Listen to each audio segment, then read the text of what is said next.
أعوذ بالله من الشيطان الرجيم. بسم الله الرحمن الرحيم. ألف لام ري. تلك آيات الكتاب المبين. إنا أنزلناه قرآنا عربيا لعلكم تعقلون.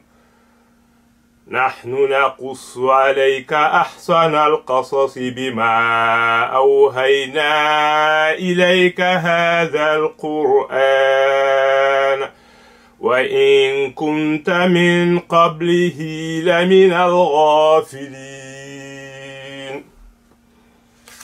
وإن كنت من قبله لمن الغافلين.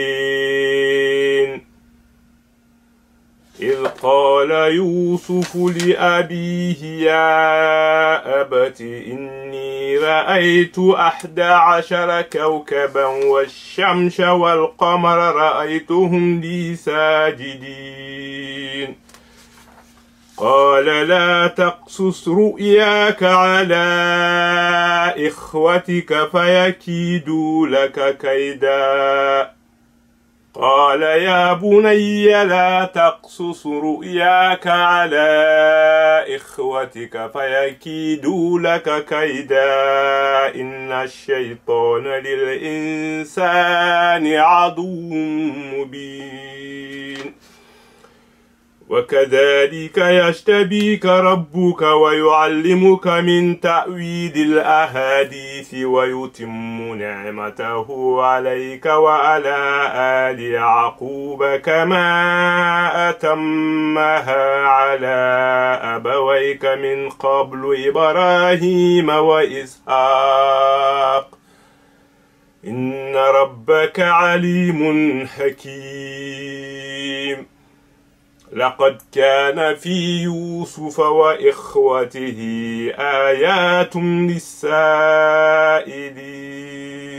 صدق الله العظيم. إن الحمد لله نحمده ونستعينه ونؤمن به ونتوكل عليه ونعوذ بالله تعالى من شرور أنفسنا ومن سيئات أعمالنا. من يهده الله فهو المهتدي ومن يضلل فلن تجد له وليا مرشدا.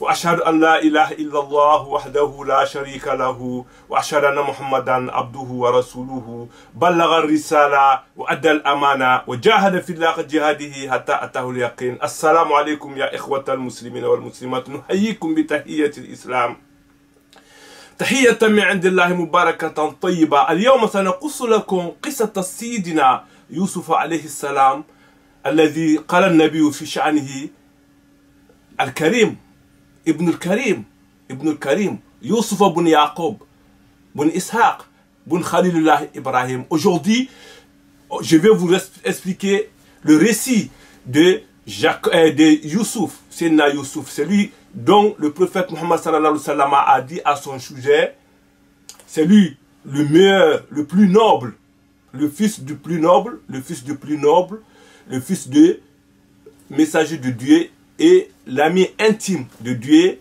Ibrahim. C'est que le prophète sallallahu alayhi wa sallam, un jour, les compagnons lui demandaient qui est le plus noble parmi nous. Il a dit, vous parlez de quoi? Inna akramakum indallahi atqakum. Il a dit, le plus noble parmi vous, c'est lui qui craint Allah. C'est le plus pieux parmi vous, celui qui craint Allah. Il dit qu'on ne parle pas de ça. Alors il dit, le plus noble alors, c'est qui? C'est Joseph, c'est Youssouf. Parce que lui, son père, c'est un messager de Dieu. Lui-même, c'est un messager de Dieu. Son grand-père aussi, c'est un messager. C'est Ishaq, c'est Yacoub. Le père de Ishaq, c'est Ibrahim. Khalilur Rahman, c'est l'ami intime de Dieu. C'est Ibrahim.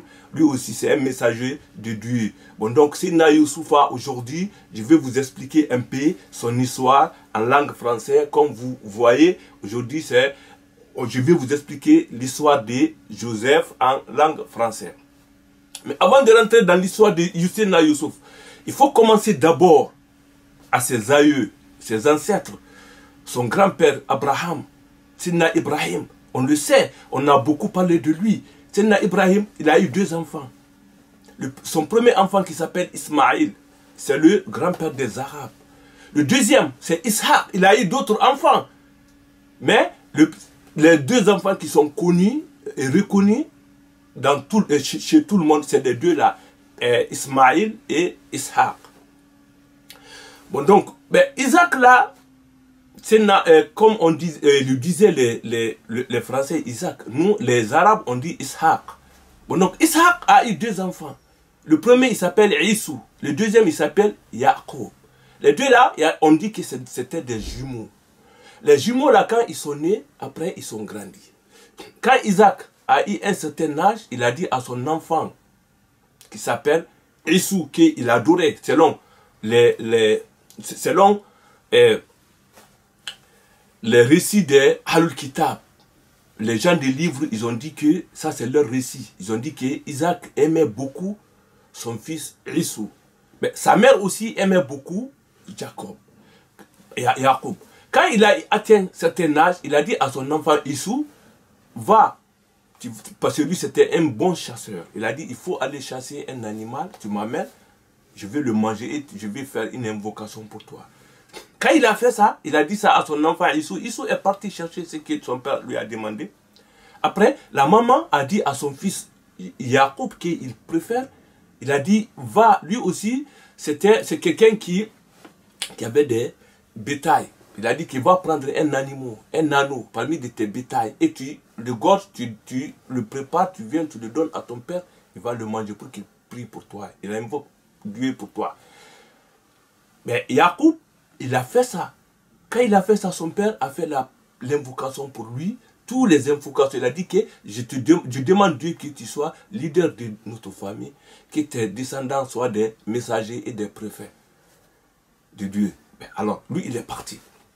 Quand Issou est venu, il a trouvé que son frère l'a devancé devant leur père. Mais le père a prié aussi pour lui. On dit, Issou là, c'est le père des Romains, des Blancs qu'on voit aujourd'hui. Jacob était le père des Juifs. Bon, après ça, Issou il est devenu énervé contre son frère. Il a dit que je vais te tuer. Le jour où notre père va mourir, je te tuerai. Après, sa maman lui a dit, c'est là qu'il a dit à Jacob, il faut quitter ici. Pars chez ton oncle. Vous voyez, on dit Canaan. Il est parti là-bas. Quand il est parti, son oncle là, il lui a, à un certain âge, il a dit à son oncle, je vais me marier, je veux que tu me donnes ta fille. Il a vu une fille qui s'appelle Rahil. Parce que son oncle avait deux filles. La première, bon, elle n'est pas, elle s'appelle Laya, mais elle n'est pas belle. On dit que c'était une aveugle même. L'autre, elle, c'est Rahil qu'il aimait. Il a dit, bon, donne-moi la petite. Le père lui a dit, travaille pour moi 7 ans. Après 7 ans, je vais te le donner. Il a dit, ok. Il a travaillé 7 ans. Après 7 ans, son oncle a rassemblé les gens. Après, il a donné la grande fille à Sena Yacob. Sena Yacob a dit, tu m'as trompé. Moi, je t'ai demandé la petite, toi, tu me donnes la grande. Il dit, chez nous, notre coutume, pour te marier, on ne peut pas donner la petite avant la grande. Bon, donc, si tu veux la petite aussi, je vais te donner, mais il faut travailler encore 7 ans. À l'époque, leur loi n'était pas abrogée. On pouvait associer les deux sœurs pour un seul homme. Mais après ça, quand le Torah s'est révélé avec Moïse, il a abrogé, Dieu a abrogé cette loi-là. On ne peut pas associer deux sœurs. Un seul homme ne peut pas associer deux sœurs à la fois. Bon, donc, les deux femmes-là sont restées mariées avec Jacob. La première, qui s'appelle Laya, a fait plusieurs enfants. Mais la seconde n'a pas fait des enfants. Jacob a fait beaucoup d'invocations de Dieu pour que Dieu lui donne un enfant qui vient de sa femme Rahil. Rahil là aussi a fait un enfant qui s'appelle Youssouf et la deuxième qui s'appelle et un deuxième garçon aussi qui s'appelle Benjamin. Bon, donc c'est comme ça que Joseph est né. Quand Youssouf est né, après sa maman est décédée. Quand sa maman est décédée, mais dans le Coran, ce n'est pas écrit dedans que sa maman est décédée. Mais selon les gens de livres, ils ont dit que la mère de Joseph est décédée pendant qu'elle a accouché avec son jeune frère Benjamin. Le moment de l'accouchement qu'elle est décédée. Bon, quand elle est décédée, bon, donc son fils là maintenant est resté avec son père, avec toute son amour. Il aimait les deux garçons là, Joseph et Benjamin. Pourquoi? Parce que c'était des plus petits garçons. Bon, donc, ben, Dieu maintenant, il a révélé un sourate entière sur cette famille-là. Et Joseph et ses frères. Dieu a dit dans son Coran, Alf Lam Re. Alf Lam Re, personne ne connaît la signification que Dieu. Nous, on ne peut pas vous dire Alf Lam Re, c'est quoi? Mais on vous dit Allah Alam de Mouradi, c'est Dieu qui connaît l'explication de ça. Et c'est lui qui connaît pourquoi il a mis Alf Lam Re dans son Coran. Bon, il y en a qui disent que Alf Lam Re, ce sont des mots alphabet arabe. Parce qu'il y a eu des gens qui disent que le prophète, c'est lui-même qui a écrit le Coran. Alors, Dieu a commencé le Coran avec Alf Lam Re, Alf Lam Mim, Ha Mim. Mais quand il a dit ça, ça veut dire que vous qui ne me croyez pas, vous pensez que c'est moi-même qui a écrit le Coran. Là. Alors, je l'ai écrit avec les lettres que vous écrivez, vos poètes et vos poésies, et vos lettres et vos livres. Alors, si c'est moi, si j'arrive à écrire avec Alf Lam Mim, ce que j'ai écrit, alors vous aussi, vous pouvez l'écrire. Alors, écrivez-les. Mais il a dit, si vous ne le faites pas, et vous ne pouvez jamais le faire, alors craignez l'enfer. Craignez Allah. Parce que vous ne pouvez pas écrire un Coran comme ça. Bon, non. Dieu a dit dans son Coran, Tilka ayatul kitab al-mubin. Ce que je vous raconte là, ce sont des versets du livre qui sont bien expliqués, qui sont limpides, qui sont clairs. Dieu a dit, Inna anzalnahu Qur'anan arabiyan la'allakum ta'qilun. Je vous ai révélé un Coran en langue arabe pour que vous compreniez. Alors, pour que vous comprenez, nous avons déjà abordé, tels sont les vers, voilà. Inna anzalnahu Qur'anan arabiyan la'allakum ta'qilun. Ça veut dire que nous t'avons fait descendre un Coran en langue arabe afin que vous raisonnez. Yani, al-aql, il faut avoir les raisons pour comprendre ce qui est dans le Coran, pour vous aider à comprendre le Coran. Après, il a dit, nahnu. Dieu a dit nous. Mais quand il dit nous, il parle en pluriel. Mais Dieu, il est seul. Il a dit moi. Cela veut dire que nahnu, nous. Quand on traduit directement l'oratan, ça veut dire que nous. Mais islahan, quand on dit Dieu, il est unique. Bon, donc, il n'y a pas plusieurs dieux. On dit, nahanu, moi, je vais vous expliquer les meilleurs récits qu'il n'a jamais eu dans le monde. Dans ce Coran même là. C'est le meilleur récit dans le Coran là. Le récit de Joseph et ses frères. Ce que je vous ai révélé dans ce Coran, c'est parmi les meilleurs récits du Coran. Avant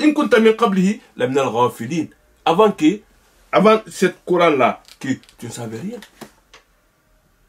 Tu étais insouciant, tu ne connaissais pas. Tu ne savais pas c'est quoi le livre. Tu ne savais pas c'est quoi la foi. Tu ne le sais pas. Mais je t'ai révélé ce Coran-là. Avant ce Coran-là, tu étais parmi des insouciants, tu ne connaissais rien, tu ne connaissais pas le Coran. Vous comprenez? Ça veut dire que le Coran-là, le prophète Mohammed sallallahu alayhi wa sallam, ce n'est pas lui qui a écrit. C'est Dieu qui lui a révélé. Il dit, nous te racontons le meilleur récit grâce à la révélation que nous te faisons dans ce Coran. Les raisons de la révélation de ces versets, à propos de la révélation de ces versets, Ibn Jarir rapporte d'après Ibn Abbas que les compagnons dirent, ô messager d'Allah, si tu nous racontais des récits du passé. Cela veut dire que les compagnons ont demandé le prophète. Nous, on voulait que tu nous racontes des histoires. Dieu a dit, nous allons vous raconter des meilleurs des récits. Avant ces récits-là, tu ne savais rien.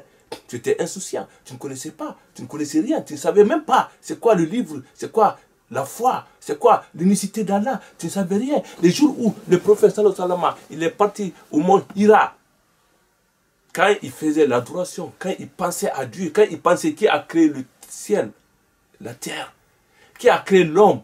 Ben, il pensait ça, il faisait ça, ses adorations là-bas. Ben, c'est là-bas que l'ange Gabriel s'est révélé à lui. Il lui dit, ben, Iqra. Ben, le prophète a dit, ma anabekare, maza Iqra, qu'est-ce que je vais dire? Quand il lui dit, Iqra, il a dit, je ne sais pas ce que je vais dire. Ça veut dire que, tu ne savais pas lire. Après, Dieu lui a dit, après l'ange Gabriel lui a dit encore, Iqra, jusqu'à 3 fois. Après, il a dit, Iqra, bismi rabbika, lis au nom de ton Seigneur, qui a créé. Elle a dit, qui a créé l'homme avec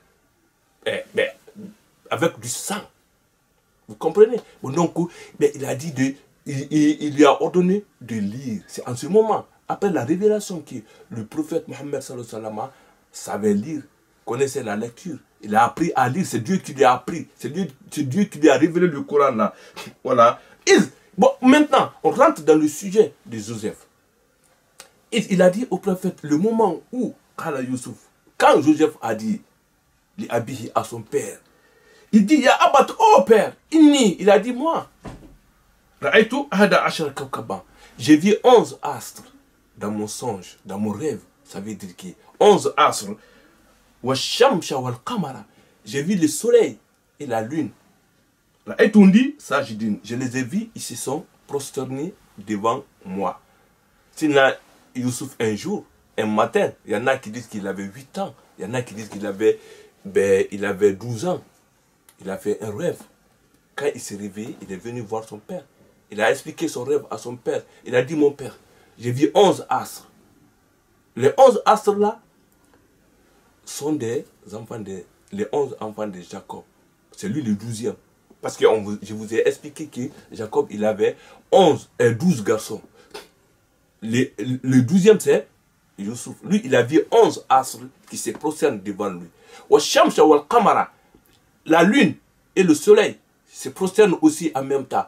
Quand son père a écouté cette explication-là, de la part de son enfant, qui n'a que 12 ans ou 11 ou 8 ans, mais il a dit, la taxe sur le rêve là, ne le raconte à personne.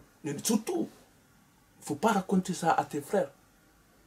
Ils vont préparer des complots après contre toi. Parce que dès qu'il a dit le rêve, son père, il a compris l'interprétation de cette rêve. Parce que Dieu t'a choisi. Tous tes frères là se mettront prosternés devant toi un jour. Et moi et tes parents aussi. Bon, donc ça veut dire que Dieu t'a choisi. C'est toi le choix de Dieu. Bon, donc quand tes parents et quand tes frères vont entendre ça, ils vont être, ils vont se mettre contre toi. Ils vont préparer des complots contre toi. Bon, donc, le songe là, Allah a ordonné de raconter à son peuple l'histoire de Joseph, un prophète, lorsqu'il s'adressa à son père. Voilà. Bon, donc, comme je viens de vous expliquer, voilà. Bon, donc, il a dit à son fils, n'explique pas le rêve là à tes frères. Il a dit, la taxe sur la kaidan. Ça veut dire que un être humain, quand tu vois un rêve, il faut faire beaucoup d'attention. Il ne faut pas expliquer ton rêve à tout le monde, pas à n'importe qui. Lui, c'est un messager de Dieu, c'est un prophète de Dieu. Il lui dit à son fils, ne raconte pas ce que tu as vu à tes frères. Sinon, ils vont compléter, ils vont tout faire pour terminer après. Parce que ça va voir que tu seras supérieur qu'eux. Tu seras devant eux partout. Dieu t'a choisi. C'est toi le meilleur pour Dieu. Vous voyez ça? Il dit que c'est ainsi que Yeshtabi Karabuka. Ainsi, ton Seigneur te choisira. Yeshtabi Karabuka. Il va t'enseigner. Il va t'enseigner l'interprétation des récits et il te comble de sa bienfaite. Vous voyez, il va t'enseigner l'explication des rêves. Les rêves et des récits et toutes les sciences, tu le sauras. Il va t'apprendre tout. Voilà. Et à tous les enfants de Jacob. Voilà. Ainsi ton Seigneur te choisit, faisant de toi l'un de ses élus et l'un de ses prophètes parmi les enfants de Jacob. Et t'enseignera l'interprétation des récits, c'est-à-dire du rêve selon Mujahid et bien d'autres exégètes. Et il te comblera de ses bienfaits en faisant de toi un messager porteur d'une révélation. Voilà. Bon donc, tout comme auparavant, il a comblé tes deux aïeux, Abraham et Ishaqa ou Ibrahim. Cela veut dire que tu seras un prophète. Comme il a choisi, il t'a choisi, comme il a choisi tes deux grands-parents, qui Ishaq et Ibrahim. Alors, mais pour que tu aies tout ça là, il faut pas parler. N'explique pas cette interprétation-là à tes frères. Bon, il y en a qui ont dit que ben, Joseph, il a dit ça à ses frères. Il y en a qui ont dit que ben, eux, ils ont entendu ça. Les gens l'en parlent. Donc, eux, ils se sont mis contre Joseph. Mais la Khalikana fi Yusuf et ayatun israélien. Bon, donc, Joseph et ses frères, il y avait beaucoup de gens qui demandaient le prophète Salama. Il faut nous expliquer l'histoire de Joseph. Il y avait des gens qui ont demandé le prophète. Si tu es un prophète, il y avait un homme de Bani Israël. C'était un prophète de Dieu qui, on a enlevé son fils, son enfant, quand il était très très jeune. Explique-nous cette histoire. C'est ce qu'on dit. La Karkana fils voyati ayatum bisaïdin. Voilà. Ils qalu la Yusuf wa akhuhu ahabbu ila abina minna. Les frères là, quand ils ont entendu cette rêve là qui Sina Yusuf a fait, ils ont vu eux aussi que leur père, l'amour qu'il réserve pour Yusuf et son frère Benjamin, ils ont dit, quand ceux-ci disent, Joseph et son frère nous en... Il dit que Joseph et son frère Benjamin, notre père les préfère de nous, par rapport à nous, il préfère les deux garçons là, les deux enfants là, par rapport à nous. Or que nous sommes on est nombreux. Notre père, il a préféré un de ses enfants parmi nous. Il a préféré Joseph et son frère par rapport à nous. Notre père est vraiment dans un tort évident. Cela veut dire qu'il a tort dans ça. On ne doit pas choisir un enfant parmi de ses enfants. On ne peut pas choisir deux enfants parmi de ses enfants. Donc ils ont dit, alors, si notre père il a fait ça, il a tort. C'est une tort évident. Quand on dit fille dans en arabe, on dit abraj, ça veut dire ignorance. Mais on ne peut pas dire ça à un prophète, à un messager. Cela veut dire qu'il a tort. On dit, par exemple, c'est un jugement. Mais tu as fait ça, tu n'as pas bien fait. Tu devais être juste entre nous, entre tes enfants. Mais quand tu as préféré un enfant par rapport à l'autre, cela veut dire que tu as tort. C'est ainsi qu'il voulait dire qu'il est tort. Mais ça ne veut pas dire que c'est un ignorant. Vous voyez? Bon, non. Mais leur père aussi, pourquoi il préférait Joseph? Pourquoi il a aimé Joseph par rapport à d'autres, par rapport aux autres? Parce que Joseph, c'était le dernier enfant. C'était un enfant, un petit. On a demandé une mère. Il a dit que parmi tes enfants, qui tu préfères? Elle a dit, c'est lui qui est malade jusqu'à ce qu'il guérisse. Et le plus petit jusqu'à ce qu'il grandisse. Et c'est lui qui est absent jusqu'à ce qu'il rentre. Bon, donc ici, Joseph, c'est un enfant. Sa mère aussi, elle est décédée. Bon, donc son père, il est obligé de l'aimer avec son frère. C'est une obligation par rapport à son père. C'est sa responsabilité. Comme le prophète nous dit, vous êtes tous des responsables. L'homme, le père de famille, tu es responsable de l'éducation de tes enfants. Dieu va te demander comment tu as éduqué tes enfants. Je t'ai donné des enfants. Tu voulais des enfants. Tu m'as demandé. Tu as insisté. Je t'ai donné des enfants. Qu'est-ce que tu as fait avec tes enfants? Est-ce que tu les as bien éduqués? Dieu te demandera. Almar Aïdan, la femme aussi est responsable. Elle sera demandée de sa responsabilité. C'est tout ce qu'elle a fait dans le foyer de son mari. Elle sera demandée à ça. Voilà. Chacun parmi de nous est responsable. Tout le monde a une responsabilité. Mais bon, toi, même si tu n'as pas de valeur pour toi, à tes yeux, mais Dieu te donnera un jour une responsabilité qui est Yom al-Qiyamah, les jours de jugement. Il va te demander comment tu as fait quand je t'ai confié quand je t'ai donné cette confiance, quand je t'ai donné cette quand je t'ai donné cette responsabilité-là, est-ce que tu l'as bien fait ou non, tu n'as pas bien fait? Dieu va te demander ça. C'est comme un enfant que tu as fait, ton enfant, tu es le responsable de ton enfant. Là, Seyda Yacouba, il se voit responsable de son petit-fils, de son fils qui est le plus petit parmi tous ses enfants. C'est pour ça qu'il l'a aimé. Il n'a pas aimé parce qu'il n'a pas peur de Dieu. Non, il a aimé parce que c'est le plus petit. Sa mère aussi n'existait pas. Bon, donc, il doit l'aimer. Bon, donc, après, quand ils ont dit ça, ils se sont mis contre Joseph et son frère. Après, ils ont dit, qu'est-ce qu'on va faire? Ben, ils ont dit, Oktulu Youssoufa. Ils se sont dit carrément, il faut le tuer. Ben, comment tuer votre frère? Oktulu Youssoufa. Il y en a qui ont dit, non, il ne faut pas le tuer. Ah oui, il y en a qui disent, alors, châtez-le. Pour qu'il quitte ici, il faut qu'on le prenne, on l'amène ailleurs. Pour ne pas qu'il reste à côté de notre père. Ah oui,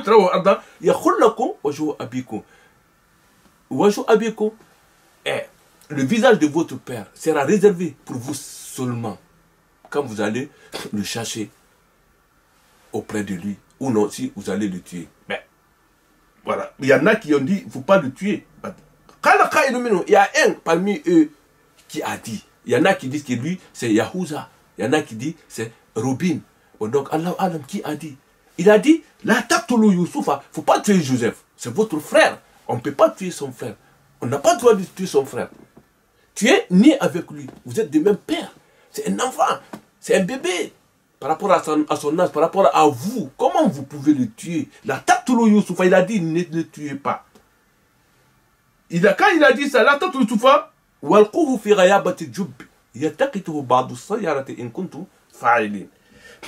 les a dit, alors, ne le tuez pas, mais jetez-le dans le profondeur d'un puits, sur la route des voyageurs. Peut-être un voyageur va le prendre, il va l'amener loin de vous. Si vous allez faire ce que vous voulez, de l'éloigner à votre père, alors, jetez-le dans un puits, mais ne le tuez pas. Voilà. Bon, donc ça, quand ils se sont mis d'accord pour mettre Joseph dans un puits profond, ils sont venus voir leur père. Kalo, ya Abana, malakala tamanna ala Youssouf. Oh notre père, pourquoi tu ne nous fais pas confiance au sujet de Joseph?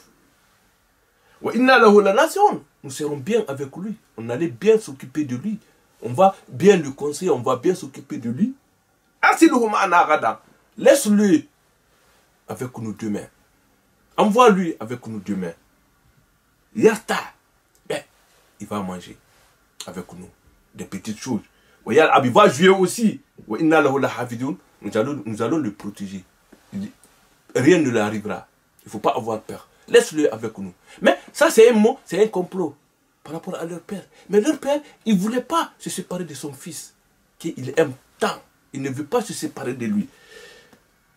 Voilà. Quand il dit ça, envoie-le avec nous.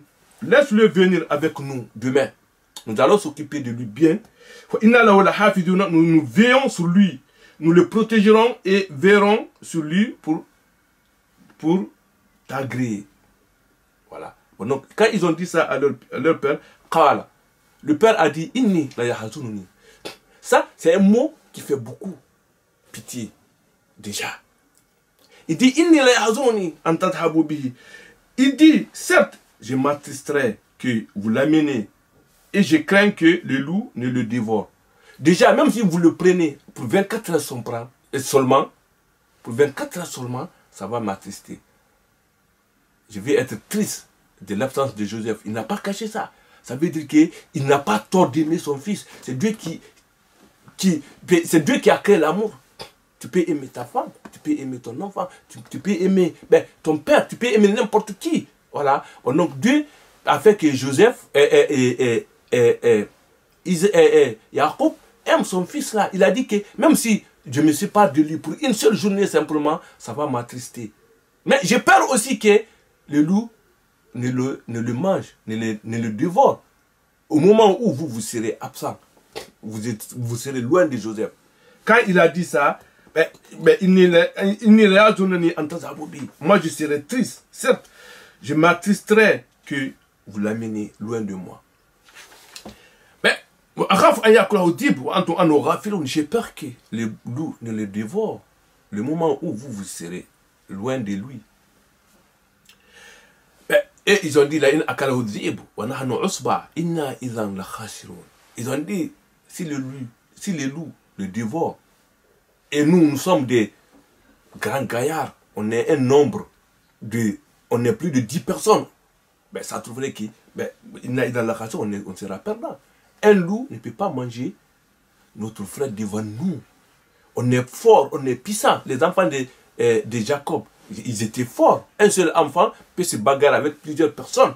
Voilà, même des animaux. Ils tuent des animaux parce tellement qu'ils sont forts. Ils ont dit à leur père, un loup ne peut pas dévorer notre frère devant nous. C'est impossible.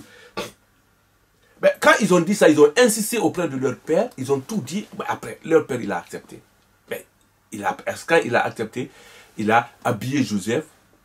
Il a donné Joseph à ses frères. Il les a accompagnés jusqu'à la route. Quand il les a accompagnés jusqu'à la route, au moment de se séparer de Joseph, il a pris Joseph, il l'a embrassé, mais il l'a conseillé, il lui a donné des choses comme là aujourd'hui, quand tu accompagnes ton enfant dans un endroit, l'enfant que tu aimes, tu lui donnes des bonbons, des choses qu'il préférait, il l'a bien habillé, après il s'est retourné. Mais quand il s'est retourné, leur père, quand il est retourné à la maison, on dit, lorsqu'ils ont parti avec Joseph, ils se sont mis d'accord à l'unanimité,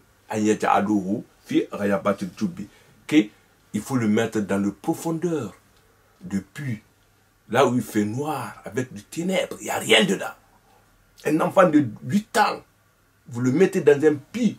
Dès que leur père est revenu, est retourné à la maison, il commence à frapper Joseph. Il y en a quand il parle à un, lui, il lui donne un coup de pied, l'autre le gifle. Personne n'a pitié avec lui. Mais il a eu peur. Maintenant, après, on l'a amené devant le puits. On l'a déshabillé. On l'a attaché avec un corde. Après, on l'a jeté dans le puits. Quand il est tombé dans le puits, ben, Dieu l'a aidé. Il y avait un caillou là-bas. Ben, bon, donc, il s'est assis sur le caillou. Quand il s'est assis sur le caillou, le moment où on le mettait dedans, Dieu a dit, je lui ai fait une révélation. Soit disant que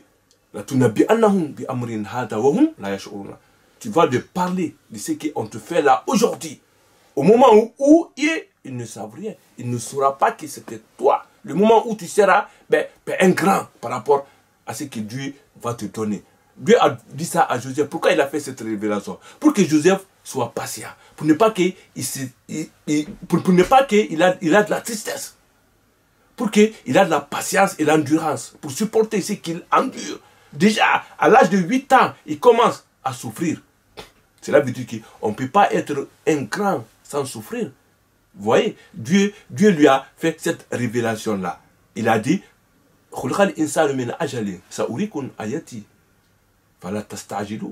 il a dit, j'ai créé l'homme.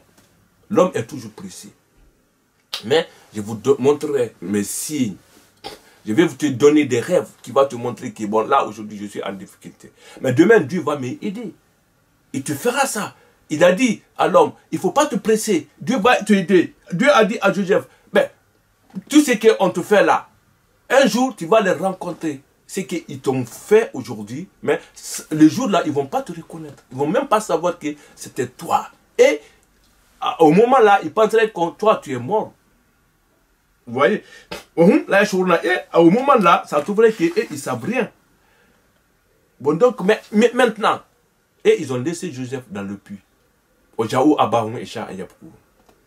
Ils ont entendu le soir, la nuit. Parce que la nuit, quelqu'un qui ment, tu ne peux pas le voir. Il peut venir pendant la journée. Mais la journée, quand tu fais semblant de pleurer, la personne que tu pleures devant lui, il va connaître, il va comprendre que tu ne pleures pas.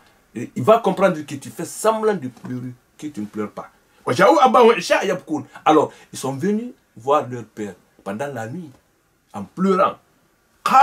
Ils ont dit, Ya Abana, oh votre père, notre père, nous, on est parti, Nastabik. Nous, on fait notre course. On fait des courses, on court. Celui qui arrive le premier. On a laissé Joseph à côté de nos affaires, pour qu'il le garde. Les loups là, dévorés, là, mangés. Tu ne vas pas nous croire, même si on te dit la vérité. Ok, ce que nous, on t'en raconte là, c'est une vérité. Mais tu ne vas pas nous croire. Quand ils ont dit ça à leur père, après, ils lui ont donné la chemise qu'il avait. La chemise qu'il portait, on lui a donné ça, on a ramené ça, on a donné ça à leur père, avec un sang de mensonge. Quand ils ont jeté Joseph dans le puits, après l'avoir jeté dans le puits, ils ont tué un de leurs bétails, qu'ils ont pris le sang, le mélangé avec la chemise de Joseph, qu'ils ont donné à leur père. Leur père a regardé la chemise. Il a vu que la chemise, il y a le sang, mais la chemise n'est pas déchirée. Le criminel a oublié. Ils ont oublié de déchirer la chemise. Ils n'ont pas pu comprendre ça. Dieu a fait ça pour que le père soit sûr que son père n'est pas mort. Il a dit, ah, le loup là, il est gentil. Il a mangé mon fils sans déchirer la chemise. Mais moi, je ne vous crois pas. Il a dit, c'est pour ça que Dieu a dit, avec du sang de mensonge. Un sang de menteur.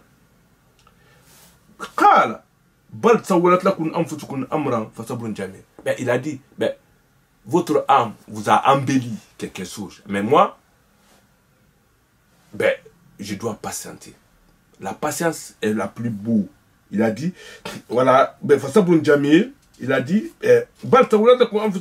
vos âmes plutôt vous a suggéré quelque chose. Il ne me reste plus donc qu'une belle patience. Cela veut dire qu'une belle patience, je vais me patienter. Je vais patienter à ce que Dieu a fait. C'est Dieu qui va m'aider contre vous et tout ce que vous dites aujourd'hui en disant que la loup a mangé votre frère. Bon, donc vous avez amené la chemise.